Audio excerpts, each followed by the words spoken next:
This is my notebook. It says Buyurun, bu defterim. Salsa Quest Designer. The reason is because I dance salsa. And I'm a quest designer. Salsa quest designer. Salsa yapıyormuş çocuk. So I started this notebook actually when we were really starting Cyberpunk. At the very Cyberpunk'a başladığımızda tutmaya başladım bu notları diyor. Pretty much something along the lines that we were starting with a prototype. And then I kept on basically noting things that we've been working on for like next years. I remember once when our concept artists actually approached me and they said that they want to take a look on my notebook. I was like, notebook'uma bakmak istediğini söyledi biri. İşte konsept artist mi gelmiş? And they told me, yeah, well, because we are looking for a reference material for a referans materyal arıyoruz tabii yani diyor. Psikopat bir katil için. Yeah, well, you may find maybe some of my notes. Bakın belki bulursunuz bir şeyler dedim diyor. Pavel and Patrick, thank you so much for joining me. Çok teşekkür ediyoruz bize katıldığınız için. Some of the stories that you and the team have written for Braindance, and I'm pretty excited for people to discover them. Bakalım insanların keşfetmesini çok sabırsızlıkla bekliyoruz. Bugünkü bölüm bitmeden bir şey daha varmış. Earlier in this episode, I mentioned that media have been getting hands-on with the opening of Cyberpunk 2077. Medyanın oyunu oynadığını deneyimlediğini söylemiştik. Right about now. And if you missed anything from today's episode, don't worry, we'll be uploading everything to our Sorularımız mı yanıtlanacakmış tam anlayamadım. İnsanlar işte hemen yayınlayacaklarmış şimdi şeyleri. O mu olay? Teşekkür ederiz efendim katıldığınız için diyor. İlk bölümde bu. Birkaç hafta sonra. İkincisi geliyormuş. Böyle birkaç bölüm yapacaklar. Kasım 19. Bu arada GOG.com evet şeyler veriyor. İşte oyunla ilgili bir takım zımbırtları bedavaya veriyor. Onu da alabilirsiniz. Zımbırtı diyerek beni benden aldın ya. Evet. Bu gençler Cyberpunk 2077 Night City Wire ilk bölümünü izledik. Ne gördük? Bir trailer gördük. Trailer'da Badlands'i gördük trailer'ın içinde. Sonra da zaten biraz üstüne durdular. Bir sürü karakterle falan filan. Karakterleri falan oldu. Gördük. Aksiyon gördük bayağı. Aksiyon konusunda biliyorsunuz çok muhabbet dönüyordu ya aksiyon iyi mi kötü mü işte oldu mu olmadı mı falan diye. Burada bayağı hoplamalı, zıplamalı, oradan oraya uçmalı, kaçmalı, shotgunlı, submachine gunlı falan aksiyonlar gördük. Tok gibi duruyordu ama bilmiyorum tabii oynayanlar anlatacak onu artık. Araba kullanma falan onları gördük. Evet. İyi gözüküyor oyun zaten. Grafik olarak gayet iyi gözüküyor. Ben merak ettim. Nerede capture ettiler bunları onu merak ediyorum. Yeni nesil mi? Ondan bahsettiler. Evet. Zaten bu hafta içi çıkmıştı. Xbox'ta olduğu gibi PlayStation 5'te de hemen yani 4'te alırsan 5'te de oynayabileceksin hadisesi var. Sonra Braindance oynanışını gördük. Braindance diye işte efendim BD yani kısaltması işte bir implant takıyorsun. O senin için her şeyi kaydediyor. Daha sonra o kaydı deneyimleyen kişi bütün deneyimi yaşayabiliyor işte bütün duyularıyla birlikte falan. Oyun içerisinde bir mekanik olarak kullanmışlar bunu. Zannediyorum şöyle bir şey yani dedik ya biz hemen Batman'deki Detective Mode gibi mi falan diye. Burada tahminim detay seviyesini öngörecek olursak yapmazsan yapmayacaksın. Yaparsan çok seni başka yerlere yönlendirecek hikaye detayları veya quest başlatan şeyler falan bulabileceksin belki.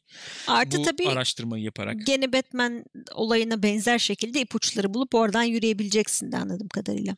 O da var. Evet, zaten. Evet, aynen öyle. Onun dışında yükleme süresi çok kısa gibi geldi. O yüzden dedim ben yeni nesil mi diye. Karakterler için heyecanlanıyor geliştiricinin biri. Diğeri questleri çok öne çıkardı.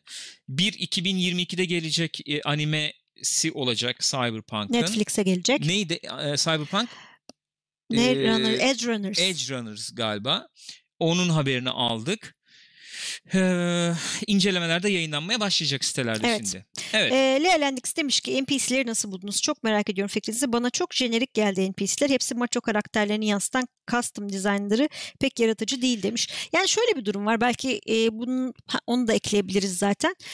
Şu an gördüğümüz o trailer tamamen oyunun giriş kısmından. Evet. Prolog dedi hatta ön söz diyebiliriz yani. Evet. O kısımdan alınma. Belki sonra belki değil muhtemelen çeşitlenecektir. Mutlaka çeşitlenecektir. Ben hani o konuda bir şey söylemek istemiyorum çok fazla şu aşamada. Çünkü çok bir şey görmedik. Evet. Konuyla da ilgili pek bir şey görmüyoruz yani. Hikayeyle dediğimiz hiçbir şey görmüyoruz yani. Ne oluyor ne bitiyor bilmiyoruz. Yani bunun bir story trailer'ı, hikaye trailer'ı falan şey olmadan çıkar orada arında. Sadece artık. Ne öğrendik? Şunu söylediler. İşte bir tane arkadaşımız var Jackie. İri yarı bir abimiz var. Onunla beraber çok kıymetli bir şeyin peşindeyiz. O da böyle hani sonsuz hayatı falan açabilecek bir şey. Bu kadar Prolog'da oymuş. Değiştirilmiş karbonda bayağı vardı bu konu ya. Bilinç Evet. ve anı kaydetme, bilinci başka vücuda aktarma. Alp demiş bizim. Yani istersen burada biraz girebiliriz. Yani sen onu öyle hissedersen sen o mu oluyorsun yoksa çıkamayız. Çıkılabilecek bir şey olduğunu düşünmüyorum. Çok sıkıntılı bir şey. Şimdi başka neler? Gözünüze çarpanlar nelerdi arkadaşlar? Eski trailerlarda çok yoğun NPC sahneleri vardı. Bunda NPC sayısı azalmış gibi. Bu trailer ben direkt aksiyona odaklı olarak öyle gibi bence de. yorumladım, Zaten gördüm. çok şeydi yani hani böyle neredeyse GTA trailerı gibiydi yani hani orası dünya burası böyle. Bayağı GTA havası verdi değil mi? Evet, bana öyle geldi. Evet.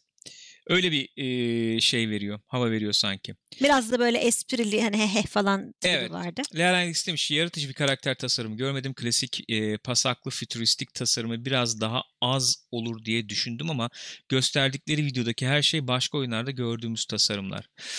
Bilemiyorum. Yani oyunu oynamak lazım. Çünkü tahminimi söyleyeyim. Gene bu oyun nereden baksan 150-200 saat oynanacak bir oyun falan olacak. Tahminim. Bilmiyorum. Witcher'daki kadar abartmadık şey diyorlar ama görev sayısını. Witcher'dan çok ders çıkardık. Çok büyüdük diyorlar. Quest konusunda diyorlar. Ne demek istiyorlar bu konuda? Hiç boş quest olmayacak. Her ben şey bir fikir verdiğini düşünmüyorum şu anda açık konuşmak gerekirse. Bence şey ya yani özellikle de ellerini saklıyorlar sanki. Evet. Çünkü her yaptıkları, her gösterdikleri şeyde farklı bir hava alıyorsun. Ve bir düşüncemi aktarmak istiyorum. Ben oyunu şu aşamada bayağı pazarlama departmanında müdahalesiyle niş bir oyundan daha ana akım bir oyun gibi pazarlamaya çalıştıklarını düşünüyorum. Yani oyun çıkınca bizim gibi Cyberpunk'çı kitle aradığını tahmin ediyorum bulacaktır. Ama bu trailerlarla oyunu böyle GTA-vari ana akım bir oyun olarak da oynayabilirsin vurgulamaya çalıştıklarını. Bunu böyle yaparak potansiyel oyuncuları uzaklaştırmak istemediklerini tahmin ediyorum. Olabilir. Tahminim bu. Bilemiyorum. Yani ben şimdi burada Blade Runner vari bir trailer görsem arkadan synth'i bassa ağır ağır falan beni daha bir gazla getirir, heyecanlandırır belki ama potansiyel oyuncuyu kaybedebilirler. Belki öyle düşündüler. Bilmiyorum. Bilemiyorum yani. Öyle. İlk şeyler, izlenimler böyle gibi geldi. Öyle. Bana. Bakalım şeyler ne diyecekler yani işte şu an çıkmaya başlamış olması gerekiyor. Oynayan işte eleştirmenler, influencerlar ne diyecekler? 5 saatlik oyun oynamışlar dedin sen değil mi? 5 saat oynamış. Skill Up 5 saat oynadım demiş. Öyle. Böyle. Başka ne söyleyebiliriz? Başka çıkarılacak şeyler var mı? Bilemiyorum. Hepsi bu genel olarak böyle herhalde. Göreceğiz bakalım arkadaşlar nasıl olacak. Yani bizde şimdi PC'de var. PC'de vardı. Hediye etmişti diye hatırlıyorum. Değil mi? Yanlış hatırlamıyorsam. Aynen öyle. PC'de biz bunu oynarız. Yeni nesilde nasıl olur olmaz bilemiyorum. Şeyi de açıkladılar. O zaten açıklanmıştı. Hani Xbox One'da alırsan Series X'te oynayabiliyorsun oyunu. Orada yani bir daha almana gerek yok. PlayStation 4'te alırsan PlayStation 5'te de oynayabileceksin. Gibi. Öyle gördüm. Can demiş ki peki pazarlandığı gibi ana akıma değil de daha çok o niş hikayeye hitap eden bir oyun çıkarsa çıktıktan sonra gömülür mü? Abi bir şey söyleyeyim mi? Gömen gömüyor. Seven seviyor artık. Her zaman öyle. Yani öyle bir devirde yaşıyoruz ki. Şimdi şey var tabii yani acayip bir Witcher 3 gazı var. CD Projekt çok artıda başlıyor. İnsanlar çok sıcak bakıyorlar çünkü. Hani o beklediklerinden farklı bir şey çıkarsa toplu gömüş olur mu? Olur. Ama bu oyunu kötü yapar mı? Yapmaz yani. Bilmiyoruz, oyunu görmek lazım. Şu an 249 liraymış Steam fiyatı. Peki fiziksel CD alırsan PlayStation 5'te oynayabiliyor muyuz? Onu bilmiyorum. Onu ben de bilmiyorum. Şey var galiba bu arada. GOG'dan alırsan eğer bir takım ekstra içerikler veriyormuş galiba. Erken ön sipariş yaparsan. PlayStation ve Xbox için de ekstra update olacakmış. Bir update olacakmış. Bir içerik olacakmış galiba. Onu da söylediler. Evet yeni nesil için. Evet. 4'e aldın ya da işte Xbox şu anki nesilini artık hepsi birbirine girdi. Update'le iyileştirilecek. Ya ben açıkçası çok yani şöyle söyleyeyim. Ben genelde artık sevdiğim, takip ettiğim işler için de benzer bir şey uyguluyorum. Çok fazla beklenti yapmıyorum. Aman aman izlemiyorum. Etmiyorum da trailerını. Böyle 70 kere falan izlemiyorum. Çok benim için yeri olan şeyler haricinde diyeyim. geldiği zaman artık olduğu gibi deneyimlemek istiyorum. Ona göre fikirlerimi de belirtmek istiyorum size yani. Bu Cyberpunk'ın da öyle olsun istiyorum. Ne üzerine çok böyle dünyalar beklenti yapıyorum. Ne açıkçası böyle oldu gömülecek işte yerin dibine batacak demek istiyorum. Oyun gelsin normal bir oyun gibi oynayalım. Sararsa sarar zaten abi, sarmazsa sarmaz yani. Öyle. Biliyorum bu hype inanılmaz muhabbet döndürüyor. Evet, sevilen de bir şey. Evet, Eğlenceli sevilen bir tarafı da var Muhabbetini yani. yapmayı seviyoruz falan ama bir gelsin bakalım görelim. Aynen ya. Gelsin Sonra bakalım. anlamsız şey oluyor. Linçlenme oluyor. Pekala. Böyle arkadaşlar oyun işte sunumunu izledik. Teşekkür ederiz. Beraber izledik. Bundan önce de şeyi konuştuk. Last of Us bölüm 2'nin spoilerlı incelemesini yaptık. 1-1,5 saati buldu galiba da. O da şu anda kanalda açık olması lazım. Var mı diyeceğim bir şey Gülcüm? Yok canım. Benim de diyeceğim bir şey yok arkadaşlar. Kendinize iyi bakın. Görüşürüz diyelim o zaman. Gidin öpüyorum sizleri. Yemeğinizi yiyin. Doyurun karnınızı, biz de acıktık. Acıktım. Vallahi acıktım ya. Gençler. Öpüyorum sizi. Hadi görüşürüz. İyi bakın kendinize gençler. Hoşçakalın.